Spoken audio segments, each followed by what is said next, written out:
actually maybe a really big deal for them going into Seattle to pick up a win in this tournament. What do you expect to see from Fnatic at the tournament? I know. Let me start off with winner here, because I know we talked about the fact that Mushi has now been drafting for Fnatic for the last couple of events. I mean, I think I've said this before. This current Fnatic team, I think it's by far one of the strongest lineup that they have actually ever had. The roles, they have like probably the best players on all each of their Yeah, they're roles all ridiculously from talented. Southeast Asia. And the thing is, with Mushi drafting again, I know I talked to you about it, like I wasn't too sure about it. He wasn't drafting before, and he started drafting 2 events ago. He started in the qualifiers for TI and Summit. And they didn't really look that convincing compared to before when 343 was drafting. Because in my opinion, I think if you're not putting that guy on the drafting seat, you're not using him 100%. I think the best part or the best thing that he provides for the team is his drafting. Yeah. It's weird, though, because we haven't seen them achieve much more success than what they've had coming into something like the Summit. I mean, if Nahas posed me that question, like, what are we going to expect from Fnatic? You know, at the time of the Summit, I was saying I'm expecting them to kind of bring their A game. This is a team who they feel, and what many feel, have been gypped of their TI invite, so they're going to look to bring their best. But even at the Summit, you know, it looked okay, but, you know... I mean, they didn't look bad. Like, I watched the games. Like, it was close games. The games that they lost, they were close. They were like, what Nahas mentioned, they were like missing something. There was this thing missing from them that they couldn't close out the games. The drafts were okay. It wasn't like they lost because of the draft. But isn't that kind of like the most important thing right now? Is like, say everyone is on the same individual skill level. Your coordination, cohesion is roughly the same. Draft is pretty much what decides if you win. I mean, sure, there will be situations where Spearbreaker charges into the pit and gets the Roshan kill and takes an Aegis. 10% luck. Okay, like 10% luck. But still, I mean, we're at a point now in Dota where I think that drafting is so important, especially after a meta has been developing for a really long time, because we've kind of had the same patch for a while now.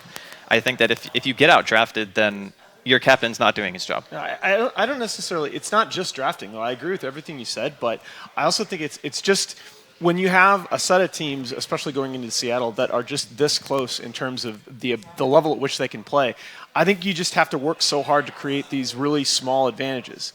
And Fnatic, to me, over the last few months, as much as their level of play has improved through coaching and analysis, they've kind of been their own worst enemy. We've seen these role swaps, we've seen these drafting swaps, and all of these things mean that you're taking a step back as your team. You're during the draft, you're talking more about heroes instead of how you're going to play the early game, instead of how you're going to structure those rotations. Yeah, for me, the best roles that I think for them is position 4 would always be DJ. Like he has to take more farm compared to 343. And Mushi and MidOne is just like whatever. I mean, it depends on what heroes like you get. Because Mushi doesn't play, everyone knows he doesn't play Invoker. He doesn't play like the micro heroes. So I'm interested that you brought up MidOne. So we're going to take a look at an interview here with him. He was actually one of their pivotal players during the Shanghai Major. During the Vanilla Major. During the group stage, he had 2 of the worst games of the tournament on his Ember Spirit, and he was able to come back, post some really solid games, and really key that team in many fights throughout the rest of the tournament to their top 6 finish. So let's take a look right now at Fnatic MidOne. Hi. How do you feeling? How are you doing here in California for such a long time?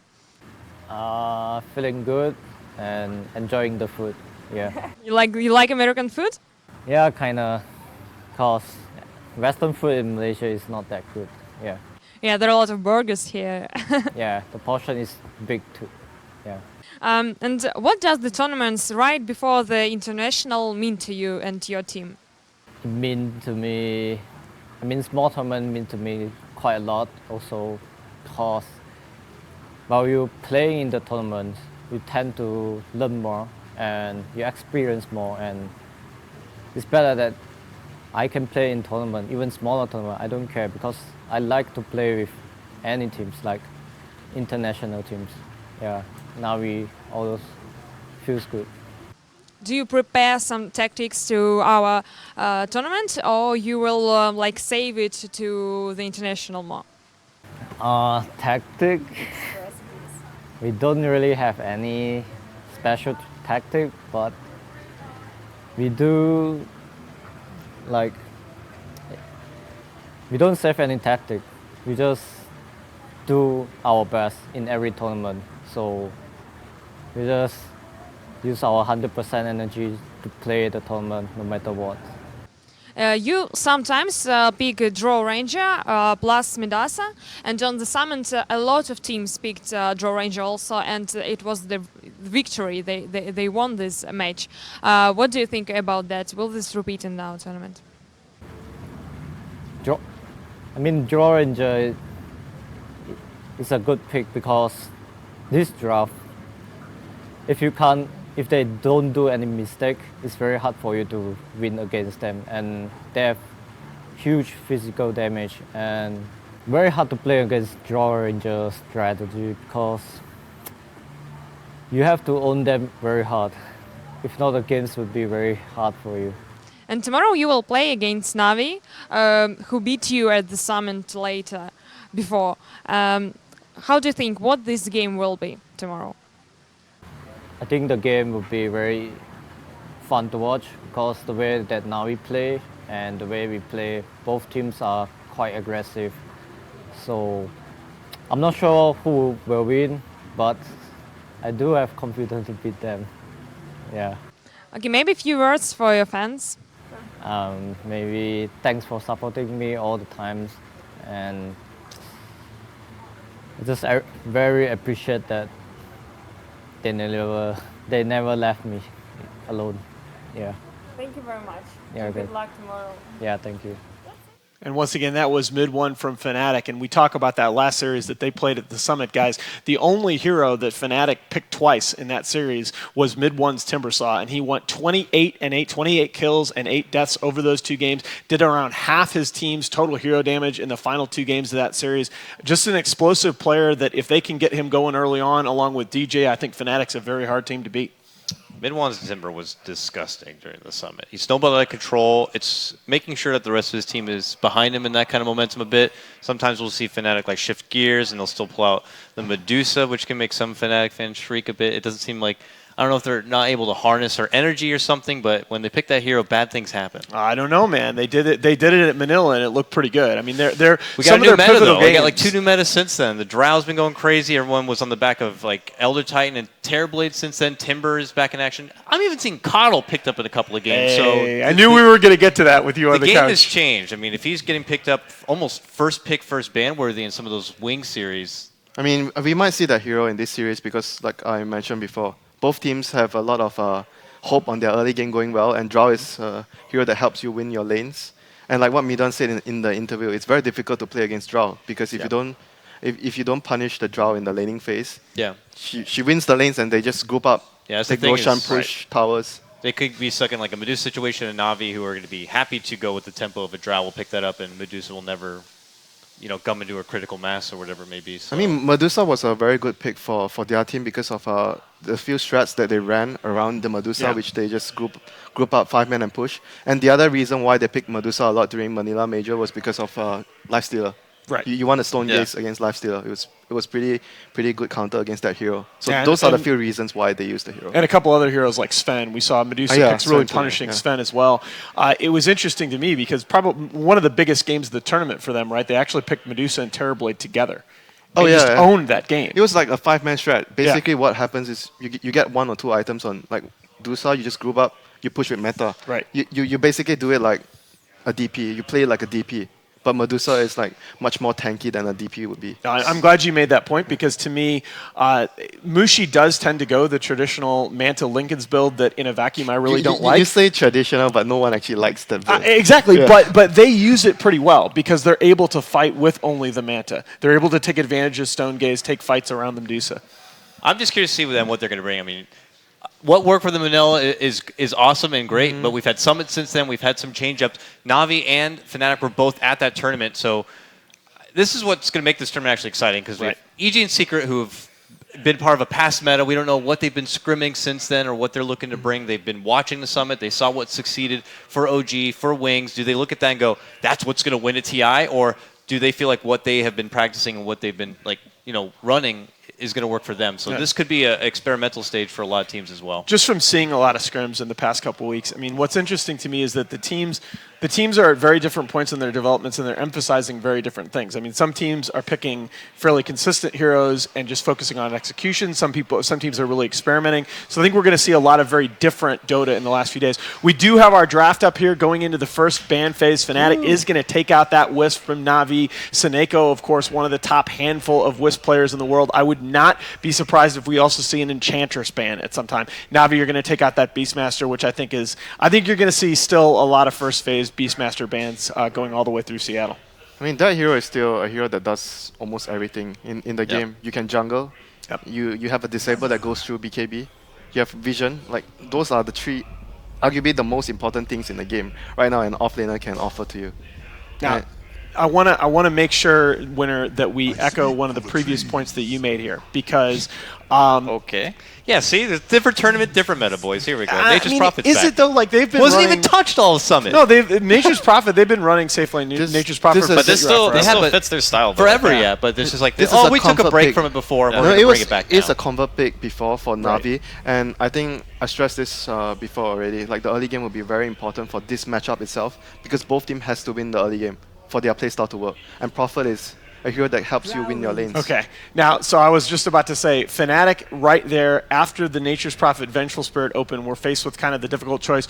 Are we going to, they have to ban the Drow Ranger, or they can pick it for themselves. And There's this is already- something Wings brought into the meta. Wings has been first phase picking Drow Ranger along with Wisp a lot of the times, and other teams are just struggling to find these Drow counters. Because it's very hard to deal with the Drow if the Drow lineup doesn't make much mistakes. Like, Right. it's very straightforward. It's easy strat to execute. There's Medusa. You win your lanes and you just push towers, you get Roshan.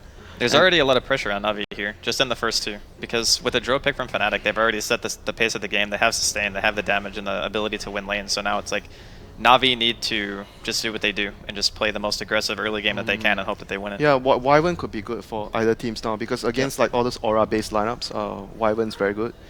It's good for the D push, and obviously Wyvern's so good against Drow, yeah. yeah, the Drow And against Venge, Venge. right? Anytime you're talking about Beastmaster, Vengeful Spirit, all of a sudden that aura is used against your team. Yeah, basically against Drow, you need like face rush hero to actually get close up to her, so you take away the bonus from her ultimate. What about Liquid's classic 4-position Kuro Clockwork for against the Drow? They've done it. They tried it before against the Drow. We actually spent like half of breakfast this morning, Winter, Draskyl, and I talking about how we hate Clockwork. So, Well, I hate Clockwork. Winter thinks it's okay. But we're in a Drow meta, and he was notoriously, the fallback hero to get those gap, This, to be the this gap to closer. me, This is one of his best heroes. Like, Yeah. Didyara's best hero. I thought it think. would be either this or Ursa, but I think Lycan's a better fit for the style it's that they're just it's not only that, but they've been so good. Na'Vi and Liquid have been the two teams that have just run Lycan, and they'll just get into the other team's running. Okay, this is background. like speed drafting.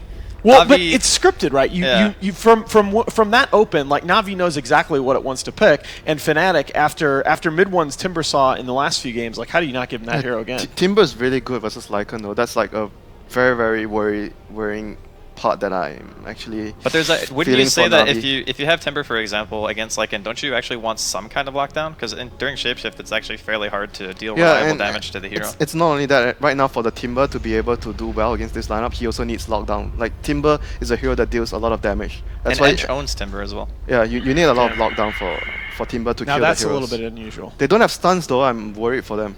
They have no stun at all for the Timber to Yeah, kill no heroes. team fight control. And they just have really no way to protect the egg, right? They're relying like completely on winning their Winning lane their and lanes, then yeah. death ball. Like if they lose their lanes, this game is going to be like insanely hard for them. And I they have a think. last pick that can, offer. They need a last pick that offers stun to them. I don't think they can play without a single stun with Timber.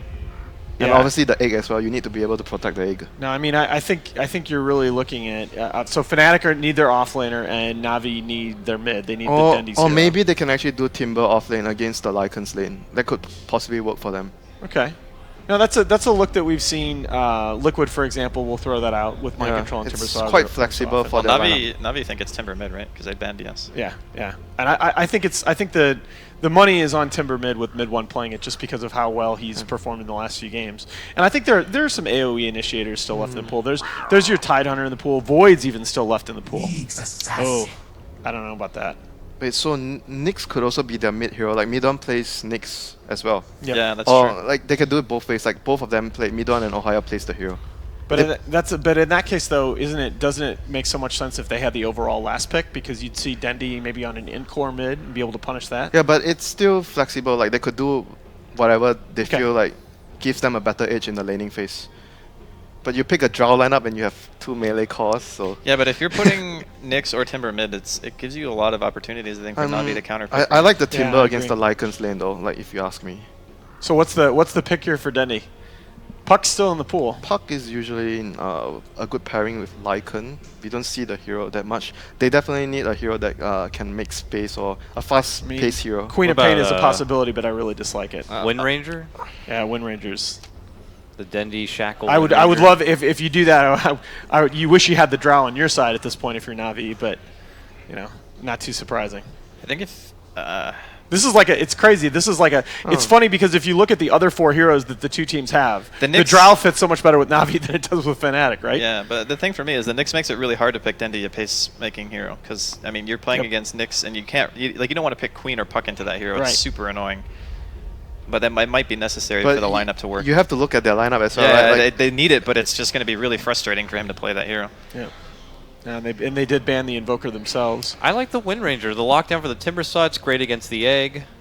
You know, Dendi's very familiar with the hero, obviously. It's really nice too because when they play Wind Ranger, they go like the 4-1-1, and then he just goes Max Shackle and sets up kills with art style. But you're and, still like, playing. You're still playing against it. Yeah. So the Shadow Fiend.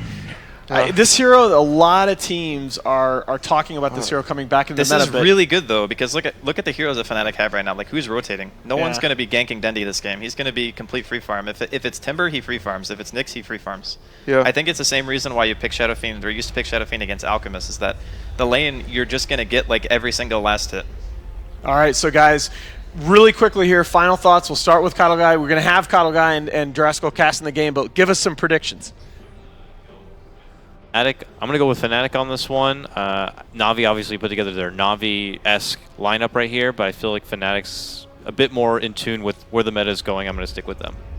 I'm actually going to say Navi. I'm gonna say Navi too. I like their last pick. I'm going to make it 3 in a row for Navi. I think they've got a lineup that's heavily in their comfort zone. But with that, we are going to throw it back to KotLGuy and Draskyl, who are going to be bringing you the cast. We will be back on the panel for Game 2. All right, we're going to hop into the action here. We'll get one last look at the players. It's Fnatic, it's Navi. I'm KotLGuy. That's Andy Draskyl. We're getting ready to game number 1, sir, of our $300,000 Star Series tournament. We're getting excited. We are. I mean, I'm already excited. I mean, I haven't seen Shadow Fiend in ages, and I know that a lot of mid players have been aching to play the hero again because it's just so fun, right? It's like you just get tons of farm, you get to do whatever you want as long as the enemy team isn't focusing you super hard. And I think that, like Winter said, that last pick was kind of a stroke of brilliance for me. I was not expecting that at all. I was thinking something a little bit more traditional to help control the tempo, but Fnatic have a very hard time pressuring this hero.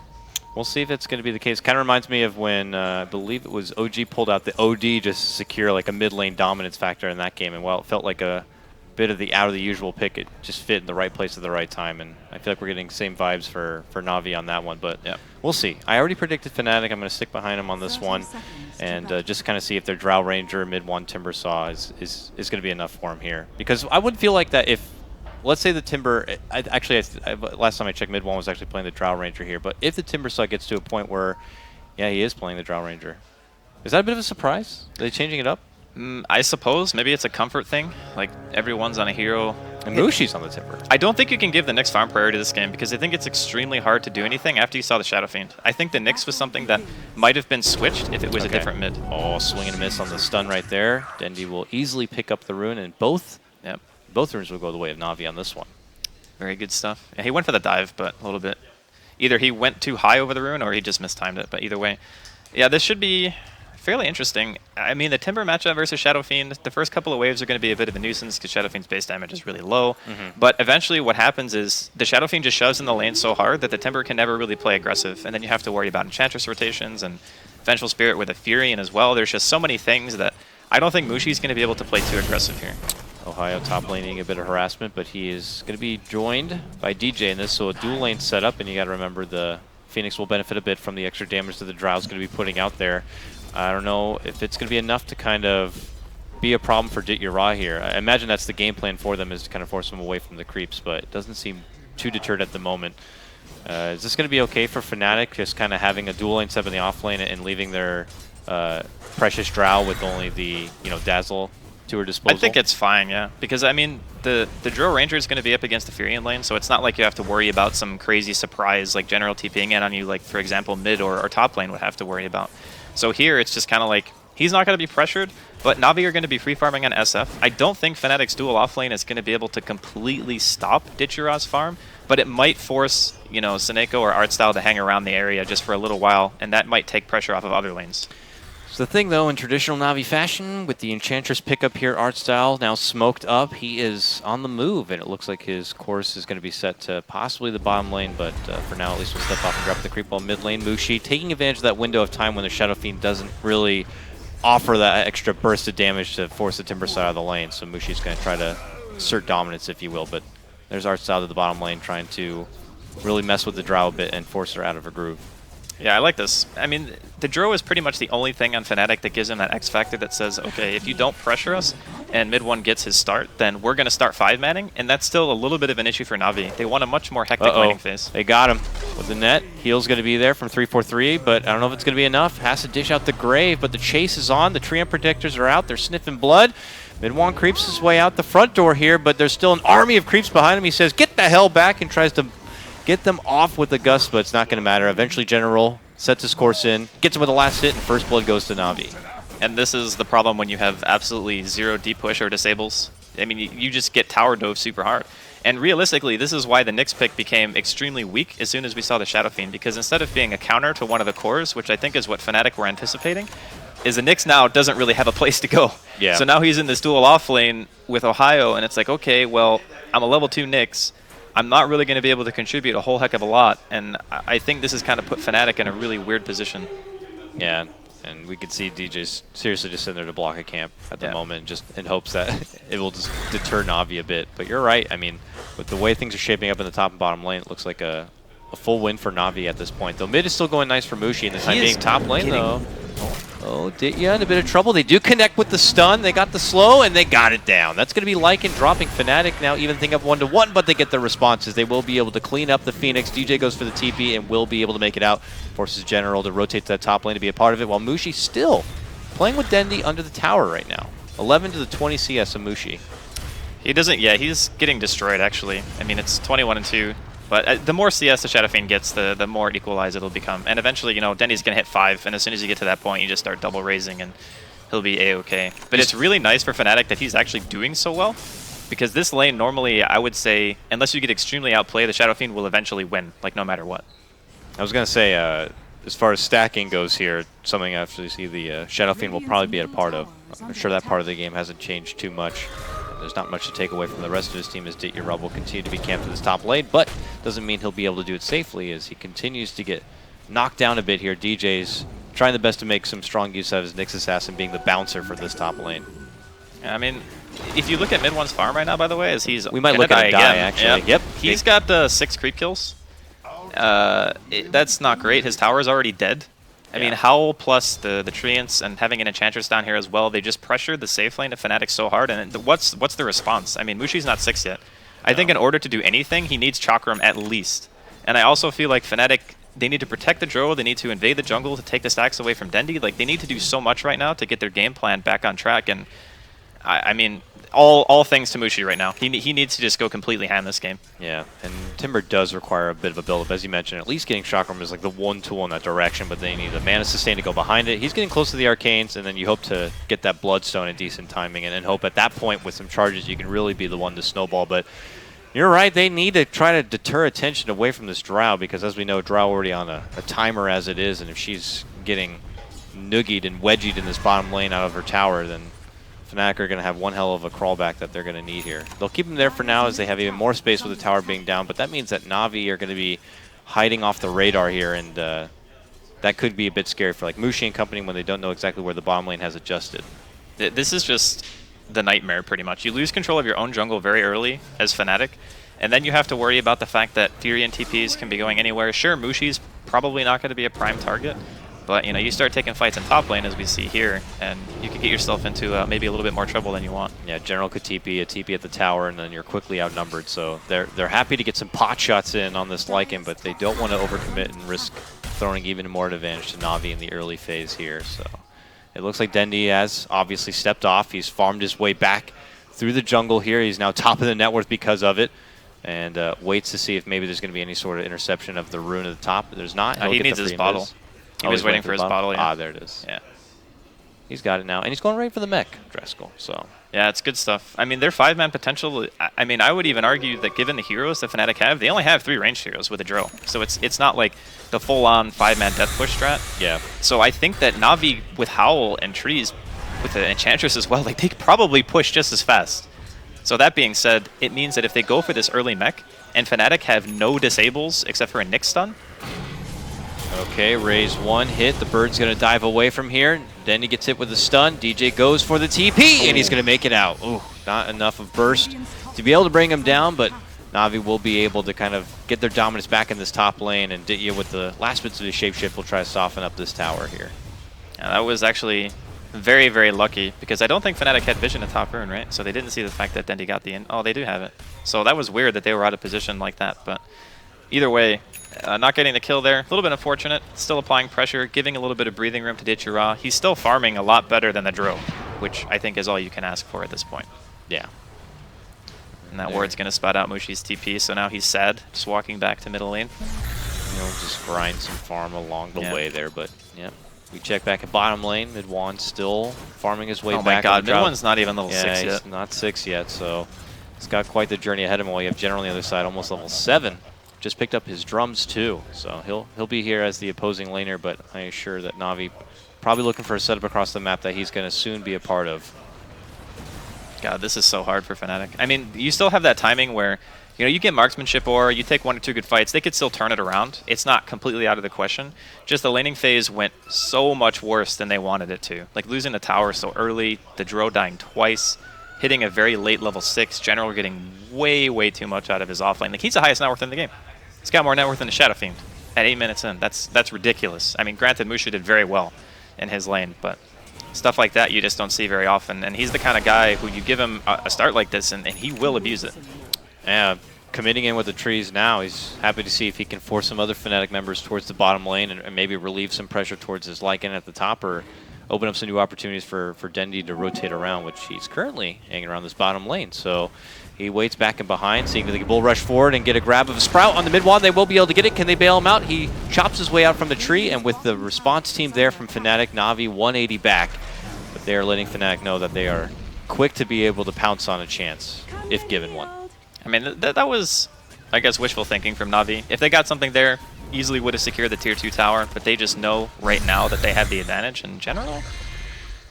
And he'll need to be able to line up Does all he these have shots. TP? They don't really have a way to lock him down, so he can just run and phase his way out from this. Mushi, rather, will be able to slow him down a bit with the chakra, but they're going to need a bit more. And just not enough chase potential from Fnatic right now. 4 heroes from Fnatic. Yeah.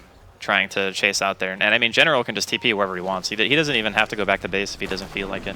And the Nyx is the only one who could really stop him if he was even close enough for it, but that leaves Fnatic, unfortunately, just cats chasing mice. And Na'Vi are going to step away from this one. Very obvious that Na'Vi are comfortable being able to dictate the pace on when they want to take a fight and win. And top lane seems to be the next fight. Draskyl, they're going to run right in right now. General pops up the Sprout. DJ's going to be quick to chop his way out. Icarus Dive will clean out the rest of the trees there. They connect with a stun. They'll burst down Soniko on this one. Fnatic get a jab there this time. But again, another almost near full team commitment just to kind of get the positive end of this skirmish. Na'Vi, again, just... I mean, they like to play aggressive, and I understand that, but Fnatic didn't use any TPs to defend bottom. So trying to go top and going for like this super fast mobility play where you hope that the enemy team can't get there in time is just wishful thinking. Again, they have TPs because they walked to bottom. That's just like Dota 101. So a little bit of a mistake there from Na'Vi. They do have the mech now finished though on the Shadow Fiend, so they can go for Roche, which I think they want to try to do right now, but Mushi's already here. Don't do it, please. Mushi's there, but Mushi eats a whole lot of damage, and Mushi gets killed. Don't you dare come close to our Roche. That was the biggest damage burst potential of Fnatic going down first before anything even gets started. Na'Vi are going to be able to easily sweep up this Roche and this Aegis. I mean, any reason that Na'Vi just don't continue to turn it up from here. They just go straight mid. Like, they stop mid once push, they go mid, they get the tier 1. Maybe they just go straight for the tier 2. With the burst potential that they have and the magic damage that they have, they just showed how easily they can wreck a Timbersaw. And that hero just got a strength gain nerf as well. So NiKo, mid lane, you know, where does the rest of Na'Vi go from the Roche pit? Not hanging around mid lane. They will lose their support. Dendi's here now. A TP's going to get canceled, and Fnatic get a bit of a freebie in this mid lane. That was actually so bizarre. Like, they killed Roche, and then everyone went to go farm creeps. Yeah, we got one hanging down bottom, Fnatic Woods farming. The other one went up to Navi's Woods farming. You know, they were like, we got our Aegis. Like, now that mid tower is so free. You get Aegis up on your Shadow Fiend. He already has mech. You have Vlad's. Like, just hit the tower. And it's not even like Fnatic have big ultis you're scared of here. Yeah, This exactly. Vendetta Nyx isn't like, is a bit of a dung beetle at this time, unfortunately. The egg is still level 1, so very frail, very easy for anyone on the team of Na'Vi to kind of crack. But Na'Vi kind of taking a slower pace here as far as pushing for the objectives, but it looks like they're kind of here now. I totally disagree with them playing split apart right now. I think their lineup does so much damage that they can just take everything from Fnatic. They see Mushi, they swap him back. The stun's going to be there, but the Timber Jane already gets him across to the other side. And as Mushi makes his way out, he's in their pot shot. General, as he makes his move in, gets quickly bursted down from Fnatic. They're going to fly out the egg from behind. Can they make it back to burst it down? They'll lose to Yara. They will be able to crack the egg, but they've already now lost 3. Fnatic open up a hole in Navi's game right here in the mid lane, and they take some momentum back their way. I don't know what Na'Vi are doing, actually. Like, these scrappy fights are always going to favor Fnatic, because in a 5 versus 5, if Na'Vi just drop a sentry and start hitting the tower, like, Nyx can't go in.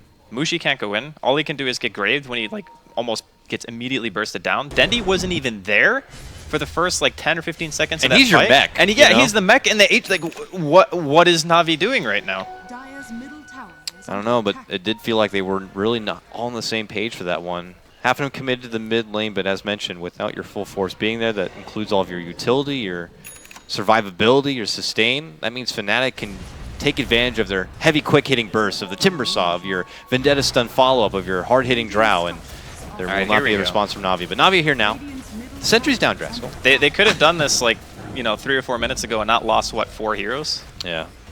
And with them being as far as they were, they did hand over a small rubber band. So Fnatic are going to get a few extra gold coins from that one. And the Na'Vi train continues here down the mid lane. As the clock does tick on their Aegis, they're going to use it as best as they can. Top lane, though, MidOne happy to kind of split the pressure a bit. Forces Dendi into lane. He'll take the TP out. Now, that was a good tower defense. I don't think that going for the tier 2 right now is the play. Even just giving away those handful of kills, it gives a lot of momentum back to Fnatic. Like, the Dro's almost caught up now to the Lycan. It's making his way back into the game as quickly as he can, doing the split push thing, trying to force pressure on other places in the map so Na'Vi can't just do the 5-man, because that's what Fnatic are actually scared of. Even though the Dro strat is normally the one that you look at and say, okay, they're the 5-man team. Na'Vi is Drow, though. Yeah, they're with their momentum. They always like to go fast, and they always kind of have a timer on their back. They're not like your... I mean, it's as funny as it is, the Na'Vi Alliance Classic. I mean, Alliance notorious known for strategic late game play on being able to, sweat out their opponents. Na'Vi, brash, fast, quick, and here they are coming after tier 2 in the top lane. I mean, this is the perfect siege, right? Your Venge is in position to swap if needed. Which, Dendi, I'm sure the eyes are on Dendi here. He takes a couple of shots, still has that Aegis, but doesn't want to lose that first life so casually here. Looks like they'll be able to secure the tower and make it away without too much of a scratch on this one. So, Na'Vi, do you think they got enough of what they wanted with the life of their Aegis? I think it's still close. 1 or 2 botched high ground pushes and... Oh, they spot out MidOne. A good play from General coming from behind, but yeah, that silence means so NiKo's not going to be able to stun, not going to be able to see. MidOne makes it away. Yeah, but Fnatic can definitely pull this back still. It sounds crazy, but I just feel like they're playing better than Na'Vi. Like, their idea of how the game is meant to unfold might be a little bit more clear than what Na'Vi did, just based on, after killing Roshan, just not going straight for the buildings and losing heroes that they should not have lost. So if Fnatic keep getting these little pickoffs and can get item progression going on their heroes, yeah, they definitely still have a shot. And Fnatic's one of those teams that rally behind, like, when they get that kind of a morale boost. They'll keep going the up and up. Normally you see Fnatic, like, they're on the up and up, and then things tend to head south for them, and they can't really recover. But if they are given the opportunity to bounce back into a game, they're a team that's not quick to let go. They will ride the momentum as long as possible, and here they are at the top lane here. Na'Vi in the neighborhood, though. Ditcherov very close. It's DJ who's stalking things out with this Vendetta. Looking for a strike. This is very dangerous. Hello there. Gets the strike. Oh, swing and a miss on the stun, though. Uh-oh. And he quickly walks away in shame. That's not going to be too good. They want to chase this, though. Yeah, Navi says, let's make a fight happen out of it. And suddenly a Wild Wolfman appears, and he's heading right for Birdtown here. Can't get Ohio, though. He'll be able to TP away. That was hasty and quick. Yeah, no one dying is actually amazing for Fnatic, because that would have been a disaster otherwise. I mean, I guess they still have general like split pushing. He didn't decide to commit for that, but MidOne is going to force a TP reaction here, out of art style at least. This is what we've been seeing from for like the past 10 minutes, it feels. Happy to push those side lanes and deter Navi back, and then he'll gust one and leave. Yeah. Bye. I mean, that's another thing about Navi's lineup is they really only have one person who can stop TPs. So if you silence that hero, you can TP out from everything. It's just a very good understanding of what he can get away with in the game. So MidOne once again proving how talented of a player he Pretty much actually overall, is. not a lot of stuns in this game. It's Yeah, like the Nyx and the Venge, and that's it. Each team gets one. Do your best. It's just the pace of the game is so fast. Yeah. Because both teams hit their stride very early on. Like as soon as marksmanship is available for the Dro strat, you start pushing. As soon as, you know, General gets a handful of levels and gets some trees going, you start pushing with Howl. You know, it's really hard to pick disables into those types of lineups because then you're just saying, okay, if we don't crush our lanes and rotate properly, the enemy team 5-mans and we just lose the game. Yeah. But also, both...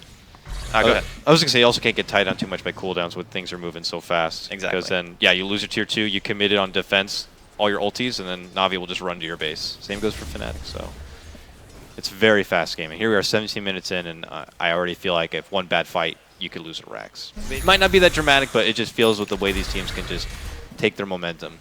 It could go that way. The damage output is only going to get higher as well. So it's going to become worse and worse. So those fights, if they go lopsided one direction, you know, you're losing Roshan, you're losing tier 2s, possibly even tier 3s. But Navi are still in a very good position. They have a lot of towers left. So there's a lot that they can still, I guess, technically mess up and be okay.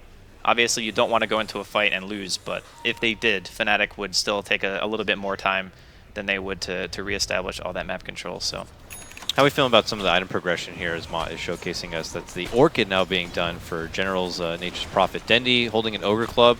Not too sure yet if it's going to be a Saint Janyasha or BKB. DJ, as we see in the top lane, a little bit of trouble here. Can he make it away? Stun? He's done for sure. oh, the creeps! But the creeps swarm around General, and they are not friendly. They mug him down, and it turns into a 1-for-1. Yeah, when you buy an Orchid against a Nyx, you're going to have a bad time because he hits real hard with mana burn. Yeah. Because Orchid gives no stats other than int, so it's like That's true. you become squishier against the Nyx. But for the idea of the game, I think it's still good. Because, I mean, you put it on Mushi, for example, forces them to either buy a Lotus or a Eul's, neither of which he really wants to buy in this game, because he needs to be tanky. They need some kind of frontline hero if you don't have disables. Because you can't have your Phoenix Egg just dying every single engagement, so he needs to be in there and causing chaos, and he can't do that if he's silenced. Why not just get, like, if your Nature's Prophet, like another book, and just go full on the book, full on the rush? I like the book, but at the same time, I think your pushing potential isn't really the problem. And to be honest, if you put like one Necro Book on a support or one Necro Book on Mushi, he's going to go out of mana, or he's going to kill it and take a ton of damage. So having two, I feel, is almost just overkill. DJ stalking around Ditchara here in the bottom lane. Goes for the stun setup here. Can Mushi make it in to burst him down in time? Yes, they can. They'll take the quick assassination here and see if they can get any other stragglers. Arsal flirting around a little too close. Mushi decides to make an advancement in. Dendi's nearby though with Soniko. Oh, a swap for the ulti. Not enough for the finish, but they go for the egg, and that's not going to matter. It will be able to go off, but they will crush it down. Mushi gets the help from the grave. MidOne here now. Can he make it away on the back of a TP? Yes, he can. He's good. Back in Fountain will heal up. Fnatic going to be forced to pull away from this one. Navi did lose Ditchara, but nice swap. Ulti from Dendi. That was almost the sick play. Almost the sick play. If it wasn't Phoenix, you know, anyone else would have been dead, pretty much. Oh yeah, for sure.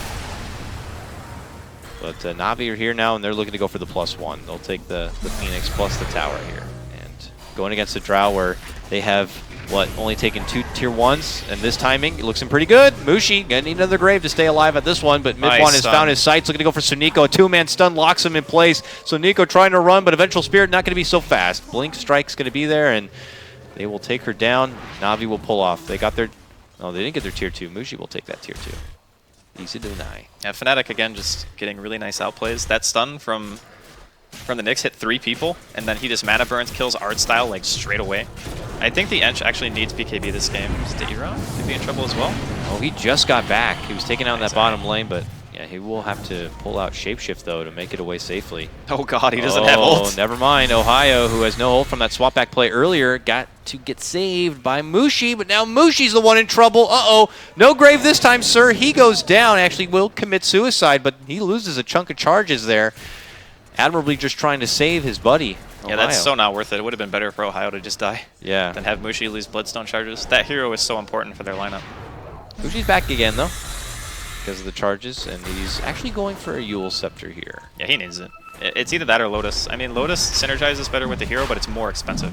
And the pace of the game is so fast that he might not have time to farm the extra, what, like 1,200 gold he needs. Yeah, there'll be nice little extra benefits, I suppose. I mean, there's not a whole lot here to even reflect with the Lotus, except for an awkward swap situation, I guess. It's more just about, like, the time that Yules takes you out of the fight for a Timber is huge because it's a lot of damage that you're not doing. And the Lotus also gives you additional armor, which is still very good against their lineup. You need both, obviously. Silence Purge, too, and maybe being able to lock down or at least hold the Wolf in place a bit longer might help having the Yules a bit. We'll see, though. Na'Vi, get the hell out of our neighborhood, trying to frantically keep Fnatic back a bit here. As long as Fnatic keep the game scrappy and we're not seeing like these tower sieges coming out from Na'Vi, they're still doing what they need to do. They're just trying to be as disruptive as possible and stopping from Na'Vi getting that siege. Because we saw what happened when the Na'Vi went top. They get Dendi in position, they have the Venge ready to swap. That's when Fnatic have the hardest time engaging because they don't have a hero that can go in other than Mushi. And what happens when Mushi goes in, he gets Orchid, and then he has to be graved and TP away. Otherwise, he's just dead. So you have to have an engagement that's on your own terms if you're Fnatic. So if Fnatic can find that, they keep taking these scrappy little picks, you know, inch by inch, or crawling themselves back into an even playing field in this game. But as the game goes on, I mean, do we feel comfortable with their team being able to scale against something like Na'Vi when you're already committed for a Drow? Timber will be okay, but you already talked about all the answers they're going to have for the Timber in these fights. I just don't foresee it getting too much easier for Fnatic. And I'm the one guy at the couch who backed up Fnatic, and now I'm like, I don't even know. Draskyl, I'm going to look like the loser here. It's tough. It's definitely tough, because BKBs are going to be coming out on other heroes too. Like Artstyle will eventually get one. DJ going in here. I mean, here's another scrappy potential pickoff. If they can get it for Suniko, will they do it? Yes, they will, but Na'Vi want blood in response. Here comes Ditya. Wolf form, can't get DJ. DJ's going to be able to TP away. Fnatic, though, oh, they are going to lose their Dazzle. They're very good at trying to get these bailouts, but okay, there's a Yule's use, but as he falls back down, Na'Vi will catch up and they will finish him off. Oh, it goes from bad to worse here. Na'Vi now are going to get the better end of that scrappy skirmish, and there's MidOne just doing his best to split the map. He'll pressure this tier 2, but the second he sees someone else come in, you know, he's got to get back on the defensive. I mean, him TPing back right now isn't really even going to do much. He just doesn't have a choice. Yeah. I mean, what did Fnatic do against this? This is the worst case scenario. Still BKB, still mech for Dendi. Na'Vi have a ton of fighting potential still there. Oh, they're going to go mid, I guess. Tier 2 still in. Get a mid tier 2, fall back. Roche could be coming up in the near future, so you get that. You feel a bit more secure. And for Fnatic, you, I don't know, start thinking about complexity, smoke wraparounds or something. Yeah, honestly, that's what they need to do. They can't keep letting Na'Vi get to their side of the map without taking a fight. Okay, Fnatic, I like that. Two-man stun comes out from DJ. Nice. Lots of burst from Mushi here. This is with the weave on top. They're going to be able to take Dendi down, or at least just his Aegis here. But Fnatic are obviously going to need a bit more than that. They didn't have to commit too much, I suppose. They still have the egg, which is level 2 now. But Na'Vi not phased enough. They'll take this tier 2, and I imagine they could slow it down a bit. Oh, DJ, that's not where you want to be. Oh, Na'Vi, though, kind of coaxed in for that fight. Draskyl in a bit of an awkward spot. They're going to try to swap back and save Artstyle, but that's not going to be happening. Fnatic want more. They move in. They'll get 2 supports for it. And as they continue to make chase, I think Na'Vi have finally found a bit of distance between themselves and Fnatic and will pull off. But Fnatic can go now. Any opportunity like that where you can take advantage of numbers, we'll see if they can get any sort of +1 as a follow-up to it. It just goes to show like how important BKBs are against this lineup, because Mushi is doing like all the damage. He goes in, he almost kills Artstyle, he takes Dendi's Aegis away, and then he reinitiates, and we saw how big of a threat he can actually be. So if he sees that General isn't around and there's no Orchid available, then he's going in. And if he can go in, then that means that Fnatic can actually take the engagement. And as we know, Fnatic can take towers very fast. Any outer tower that Na'Vi don't feel comfortable. DJ finds a solo kill on General here. Bursts him down on the side. I mean, that's the benefit of having a Nyx going into Nature's Prophet. Can't really feel safe split pushing those side lanes. And this is a blink Nyx Assassin too, so just lines up all the shots and we'll have enough bursting power to take out the Nature's Prophet. Fnatic are finding a lot of space right now. I mean, losing the towers is not really that great, but look at the kill score. Yeah, you think Fnatic were winning this game if you didn't know Dota. Yeah, that's what I was saying though. Is like they're playing their strategy better, I feel, than Na'Vi have played theirs. Like there was a lot of sloppy movement across the map. They got a lot of heroes picked off that were completely unnecessary deaths, and when you're playing against an experienced team, they're going to take advantage of that. And Fnatic have found their footing. Like, sure, they don't have, outer 2 towers, but really the game kind of ends if you get like double raxed. Yeah. Like even one rax, I don't even think is enough to just say, okay, it's over. Sure, Navi might have technically better scaling with their heroes and BKB. Like once the Lycan has his BKB, I think it's going to be really tough. It's a nice power spike for Navi. But Fnatic are playing the better Dota right now. Do you think from Navi's perspective in their mind right now, do they feel like the game, because the game is even, we looked at it, because of all these kills Fnatic got, do you think in their mind they feel like they're even, or do they feel like, no guys, we're still good, we're up and ahead? I think that they're both feeling like they can win. Like both teams feel the same. It's like Navi maybe a little bit more shaky because they've had a lot of really weird engagements that probably shouldn't have happened, but I think that Fnatic are feeling confident. I don't think there's any reason for them to feel like they're behind. Ooh, okay, so MidOne is going to go with the Maelstrom, probably a situational pickup because you're going against Nature's Prophet and a Lycan and an army. Maybe it's your best way of being able to farm it out and push it out, or even push other lanes in faster. It's a cheap, effective way to increase your farm rate too. And if you feel like the game is going to go on for a little while, like Navi probably want to wait for the next Roshan. Dendi goes for the Blink Dagger and the BKB, which is a little bit more of an all-in choice than I thought he would do. Oh, DJ! He can't go for this. Yeah, BKB. Hits him real hard, but it can be just flustering to Navi for now. I mean, maybe I'm overvaluing the Timber in this game a little bit for Fnatic, because I think as soon as BKB is on art style and Ditchera, the game is like incredibly hard, because then like most of your damage output, it goes away. And maybe that's why Fnatic seem to have like this this kind of shining hope in the game. It's just Mushi has had a very, very good game so far. Yeah. It becomes more of hoping that they will make mistakes on the side of Navi. I don't know if it means jumping him and taking him down before BKBs are unleashed, or baiting out BKBs enough of it in a long enough game where they have small timers and you can work around it, but certainly has not been an easy game for Fnatic. It's always the uphill climb, but just imagine if their laning phase didn't go so badly. Like their laning phase was abysmal, and they're still looking pretty good. I mean, even the net worth is reflecting that. A lot of the time when Navi pick these strategies and they take like the outer 2 towers, normally art style is like one of the top 5 net worth, but he's kind of trailing behind this game. And it could be because, you do have a Furion, so Furion does take an excessive amount of farm, and sometimes you see General playing like a Bat or a Sand King or whatever. But I think him not having a BKB and being one of the main heroes that deals with the Timber could kind of be an issue at some point. Because he needs to be able to stay alive to kill Timber. And Nyx destroys Ench when you have a Timber as well, because you just open on him, he dies in like 1 second because she has terrible strength gain. And she needs she might need the swap, honestly, in the fight more than Dendi does. Well, I like the way Fnatic are trying to prepare a bit. 3-4-3. If he can scrap together something like a Solar Crest, that could help against a right-clicking Enchantress or even a Shadow Fiend there a bit. But, I mean, you are right. And we'll have to see what Fnatic want to do to kind of prevent the Enchantress from being a bit of a problem and when all the BKBs do come together. It looked like Arcel does want to finish off his Aghanim's possibly first, so Fnatic do still have a decent window to work with here. And it looks like they're putting a lot of the priorities towards this bottom lane. Not surprised, as Roche is going to be up in the near future, and any huge win here could get you, let's see, if you're Fnatic, a tower plus a Roche. Jump in and jump right back out from Fnatic. A bit of footsie play here, but swap.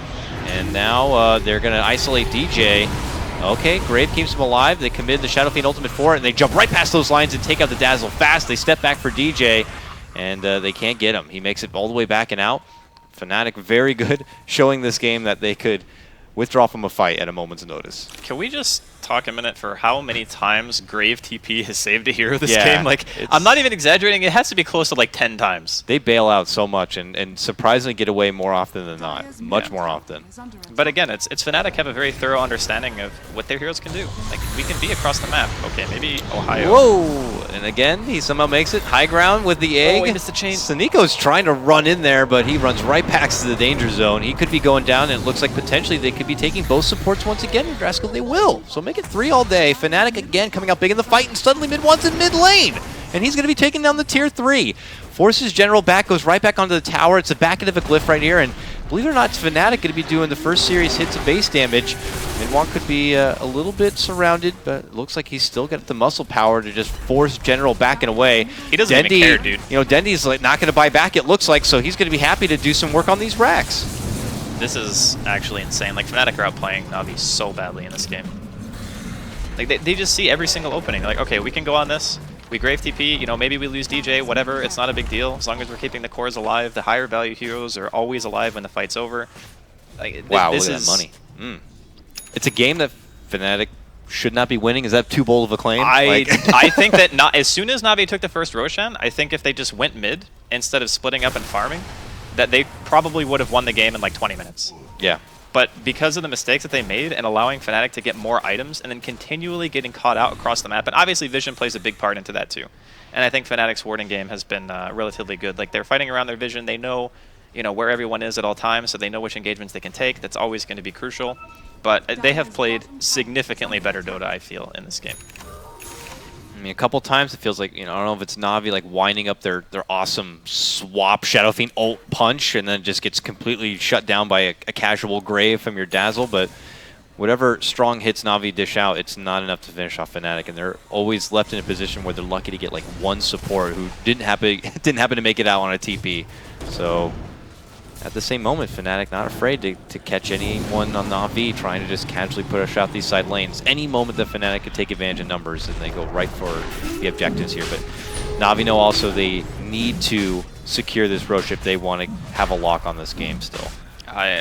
Even with the Roche, it's looking a little bit shaky now. I mean, if Fnatic got the Roche, it'd be like, okay, I don't even know anymore. I think Fnatic would just straight up win the game Yeah. if they got Roshan at this point. But this is Cheese too, so I mean, this is it's one of the stronger timings that Na'Vi have had in a while because they have a long BKB duration on the Lycan.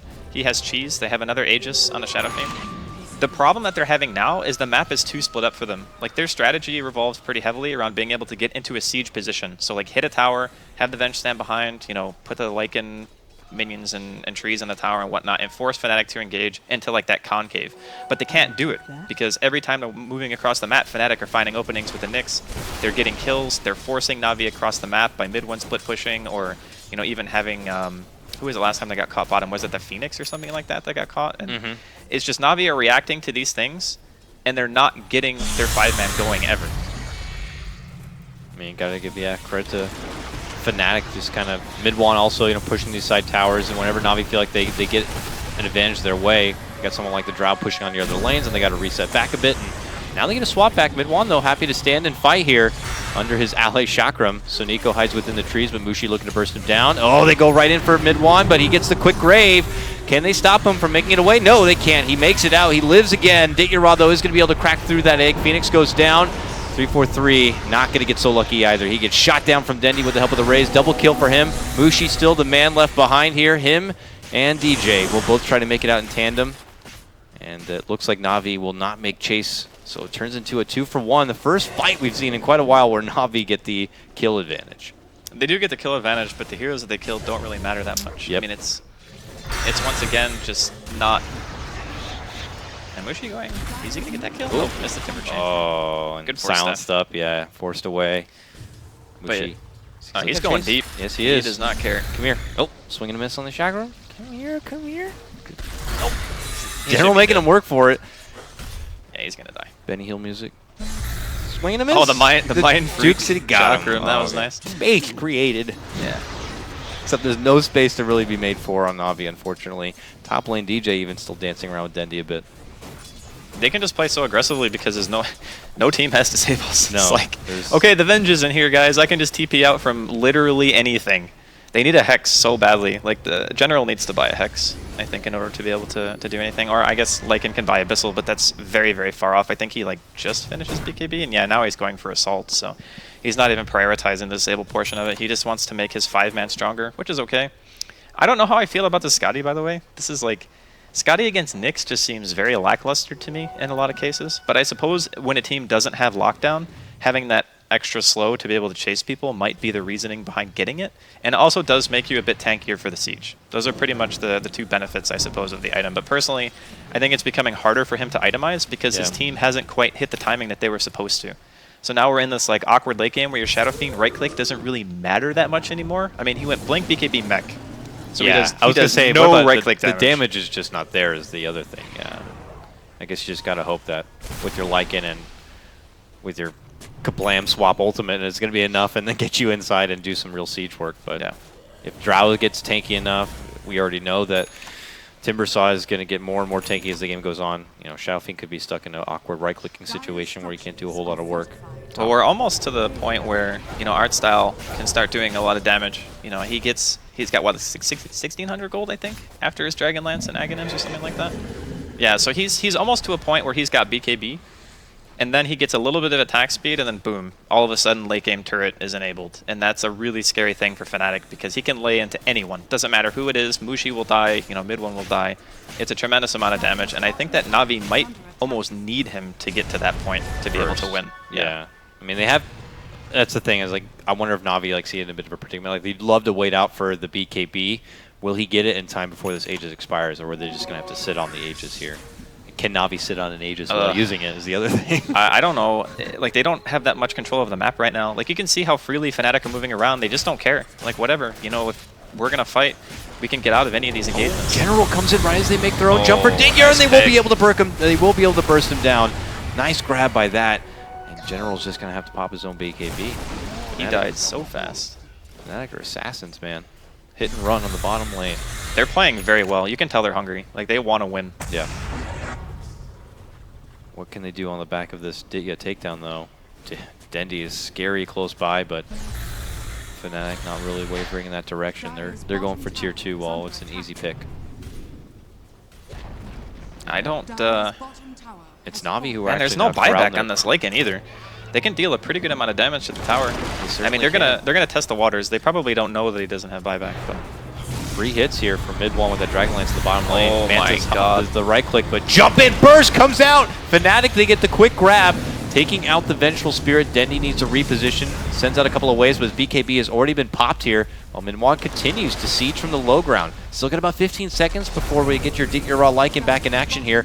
Will Fnatic stand and try to go for the racks? It looks like they will. This is very scary for Na'Vi, who had the upper hand in the laning phase and were really taking the momentum of this game, and suddenly it's Fnatic doing all the siege work here. 1 second, Lycan's back, and they lose their racks just as fast, Draskyl. Fnatic, can they do what they've been doing all this game and just bail out? It looks like they will. Oh my goodness, where has this game gone that it's Na'Vi down 2 sets of racks and Fnatic are just 1 away from pretty much clinching it? I mean, all the credit in the world to Fnatic. They played an amazing recovery game after the first 10 to 15 minutes. They're like, okay, MidOne died twice in lane. We lost our tier 1 safe lane at like 5 minutes in, but all we got to do is just, you know, split up the map as much as we can. Don't let Na'Vi get their siege going. All the Aegis uses I think that Na'Vi had were not quite as effective as they needed to be. Obviously, starting all the way back to the first one. That was, I would even say, a disaster. That was so not what they needed during that stage in the game. And now, this Phoenix having an Aghanim sector. How many times have we seen Grave bail out someone from an Ag? Now you have an Egg with an Aghanims. Like, this is going to be tough for Na'Vi to be able to get some easy takedowns in these fights through like the span of their like BKB window, for example. So, I mean, at this point, I'm not even really sure what they can do. Like, they don't have any control over the map with a Furion of all heroes. And he can't go anywhere because the Nyx has just been chasing him around. Yep.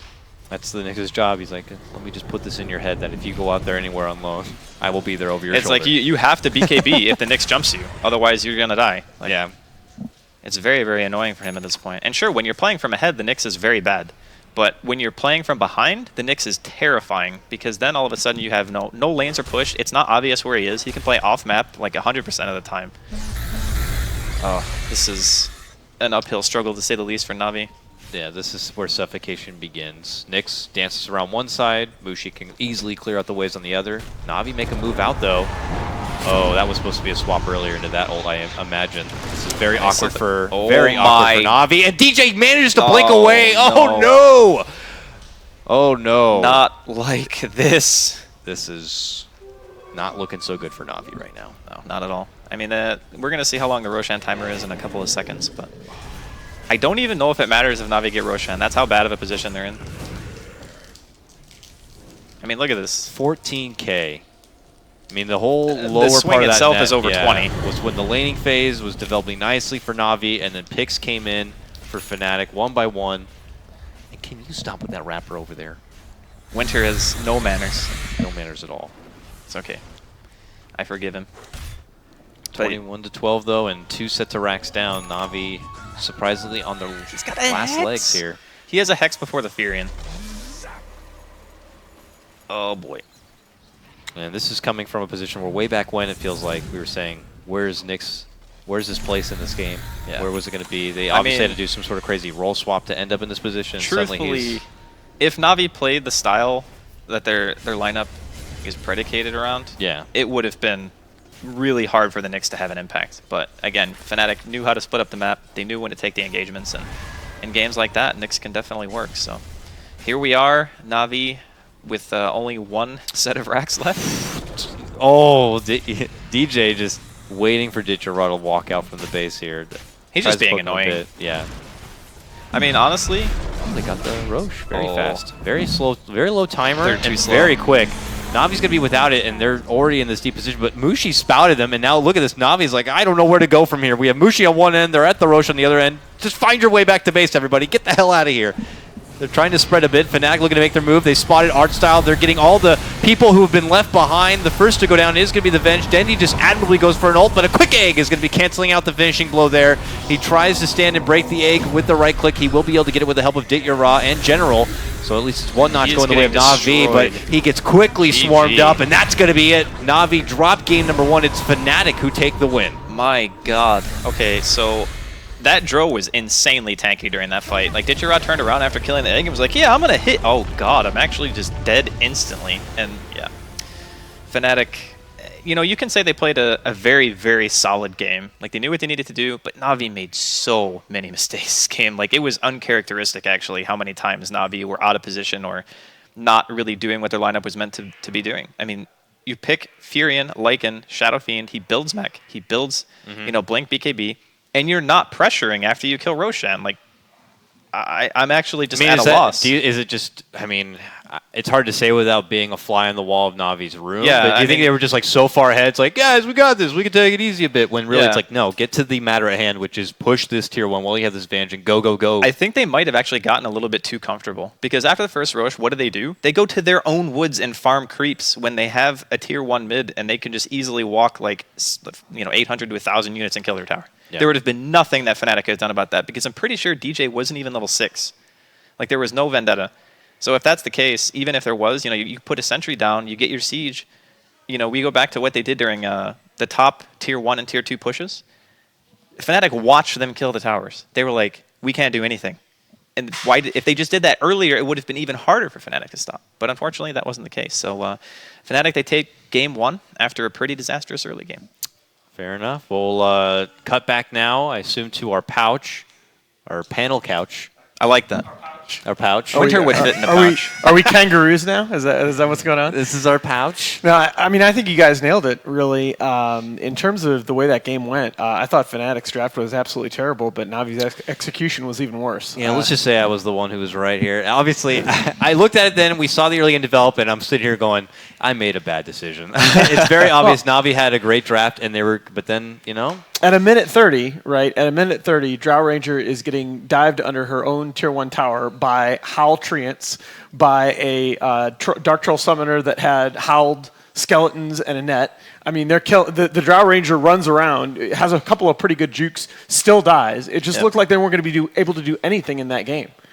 And even though they actually got an early kill on Ditya, they weren't stopping his farm. Like, he was second to the Timbersaw in farm early on in the game. That was supposed to happen, though. I think when they didn't ban the Enchanters and Na'Vi just, like, they picked the Enchanters so quickly because they knew that was the hero they needed to actually win the early game. And I don't think Fnatic did anything that bad that resulted them losing the early game. Oh, yeah. They were supposed to lose, the but that's why we were saying, like, they played well. It's just that their early game was always going to be bad. No, the other thing I like about what they did in this game was the adjustment that they made. I don't think any one of us expected the Phoenix to be a call. We were, like, kind of expecting the Knicks. That's a true. Drow, and then we saw Mushi as the Timber. Like we were talking about, oh, there's a Drow aura, but there's no range cost, because we were thinking, oh, Phoenix is going to be a support because we are just so accustomed to it. Right. But they adjusted.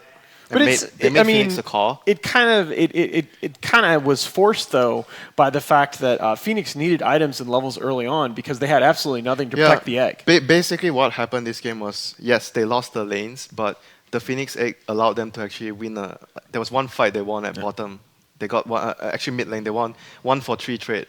And it was with... but that was because Na'Vi were very slow and they didn't have Dendy. Yeah, I agree with your point where Na'Vi played a very sloppy game despite having... I think a huge advantage. Yeah, a huge advantage. If Navi are in position for those fights, No, it was That's- also because of I think miscommunication. There were so many times Yes. they used the swap and that was like basically their only disables. They wasted the stun and the swap Right. on the target and they couldn't people kill would TP. because of the Yeah. grave. So I think that was a really a very big problem for them the whole game. there were two glaring holes in Navi's draft, kind of related glaring holes that Fnatic were really able to exploit. One of them is that you're playing against a Timbersaw with a lineup with one stun. Yeah, right? that's And why I that kind of didn't matter that much, though, I think. That's Oh, why it I kind did, of suggested a partner. Like because they Nature's needed- Prophet tried to build Orchid early on to offset that, but then they got multiple Yule Scepters. But that's already. I feel like that's already after Navi deviated way too far from. Oh, the game I plan. agree. But I mean, the other thing is right. They had just had no Navi had no AOE initiation. That's why we all thought that last, despite the potential for an unfavorable matchup in the mid lane against the Knicks, when you pick Nature's Prophet, this is an error that we've seen CIS teams make going all the way back to Starlighter. Nature's Prophet should not be a primary initiator.